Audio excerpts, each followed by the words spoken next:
Hej ti, da li znaš gdje su skrivene velike želje malih ljudi?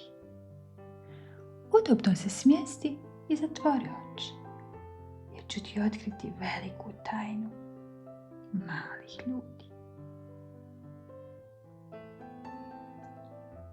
U šumi punoj visokih stabala i mirisnih livada živio je mali jež po imenu Jure. Bio je razigran i uvijek spreman za nove avanture. Ali imao je jedan problem. Njegove bodlje. Jure je volio svoje prijatelje, malu zečicu Zoru, vjevericu Viki i pticu Pipu. Ali svaki put kada bi se igrali, njegove bodlje bi ih nehotice ubole. Jure, pazi na te bodlje, vikala bi Zora dok bi skakutala unazad.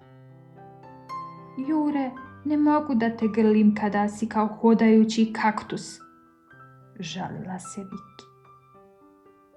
Čak i vesela Pipa, koja je uvijek letjela iznad njih, jednom prilikom dobila mali ubod dok je pokušavala sletjeti na Jurinu glavu. Au, tvoj šešir od bodlje je malo previše oštar za moj ukus. Jure je bio tužan.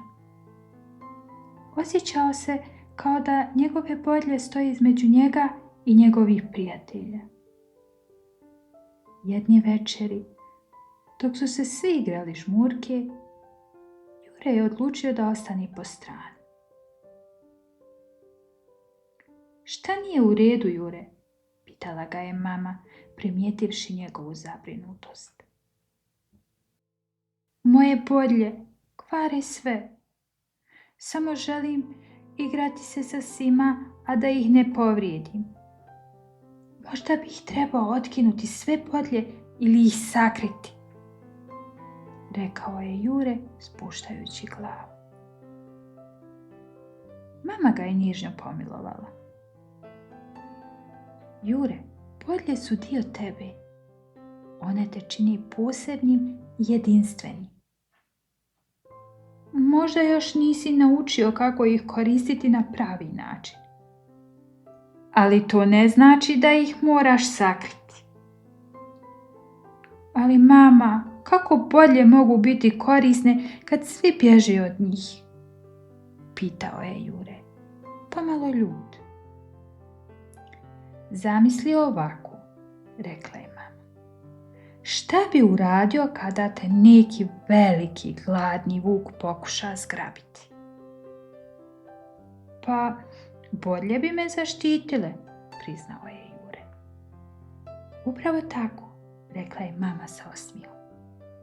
Tvoje bodlje su tvoj štit. A znaš li šta još? Možeš naučiti kako biti pažljiv s njima, tako da tvoji prijatelji ne budu povrijeđeni. Sljedećeg jutra Jure je skupio hrabrost da razgovara sa svojim prijateljima. Zoro, Viki, Pipa, znam da su moje bodlje problem, ali želim pokušati igrati se s vama, a da vas ne povrijedim. Hoćete li mi pomoći? Prijatelji su ga pogledali s osmijehom. Naravno, Jure, rekla je Zora. Pa možda možeš biti malo pažljiviji dok se igramo, predložila je Viki. Možemo igrati igre gdje nije potrebno puno kontakta, dodala je Pipa. Tog dana su pokušali igrati igre poput gledanja ko će najviše oraha sakupiti i trčanja kroz prepreke. Jure je bio pažljiv i pokušavao držati bodlje pod kontrolom. Njegovi prijatelji su se zabavljali i shvatili su da Jure nije problem, već dio tima.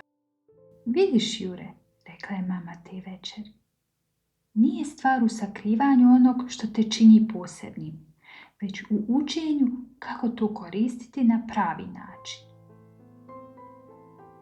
Od tog dana Jure nije samo naučio kako biti pažljiv, već je postao omiljeni član tima.